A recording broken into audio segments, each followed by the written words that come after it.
On the experience of African slaves who were shipped to the United States. But an estimated 4.5 million African slaves were sold to Brazil. That's 10 times the number as went to North America.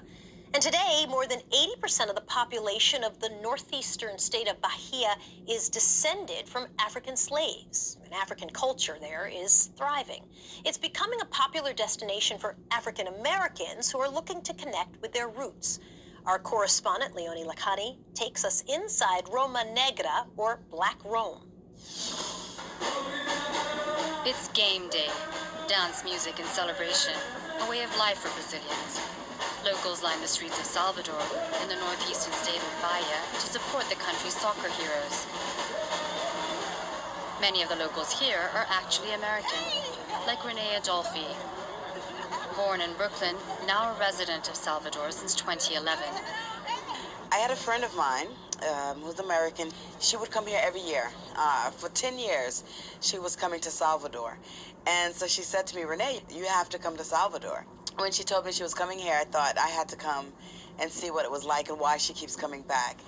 And instantly I fell in love with Salvador. It was supposed to be 2 weeks. She left and I stayed. Renee's not the only one. When I was there at Oladoom, I met some sisters from the U.S.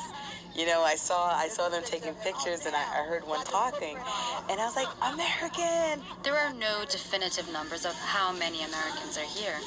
But there's seldom a place Renee goes where she doesn't meet other countrymen and women. And so this is usually how it starts, right? You might hear someone talking, or you might see a T-shirt or something that they're wearing that kind of is a dead giveaway that they're American. You know, so then you start to talk, and then you form an instant bond. And this is exactly what happened with these ladies. For these women, Brazil brought them closer to their African roots. It's home to the second largest African population in the world after Nigeria. 90% of the residents here in Salvador claim African heritage. And that's what drew Renee here, giving up a successful career in Washington, D.C. When I lived in the U.S., I had my own home. I had a townhouse. I had a condo that I was renting out. I had 2 cars. You know, I was successful. I had a private practice. I worked part-time. So in Salvador, they just have this happiness, this alegria, you know, this happiness that's internal, which I think is part of their resilience. There's a lot of issues. There's poverty. They don't know where the next meal is going to come from sometimes, you know. And so for them to be able to say, okay, I'm facing this despair. You know, I don't have food right now. I don't have water. But they're going to go out and go to the beach and have fun, and they're going to play music, and they're going to go to the club, and they're going to dance. You know, they're not going to let anything get them down. And, you know, so I've learned a lot about that. Within the first couple of months of living here, she decided she wanted to give back to the community and opened a free clinic.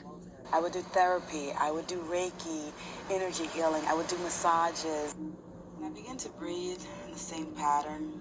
I work with all populations, but particularly I like to work with the Afro population because we have a lot of trauma. She also hopes to lure more Americans here. And I'm bringing women, African-American women and women of color from the States to explore Bahia, you know, to receive the healing that Bahia has. How y'all feeling? We about to go get down in Camillo and party in Salvador. For now, she's sharing that healing with her newfound friends in town, shaking off hardships they may face back at home, free to just be, as another night passes in Salvador de Bahia. For matter of fact, this is Leonie Lacani.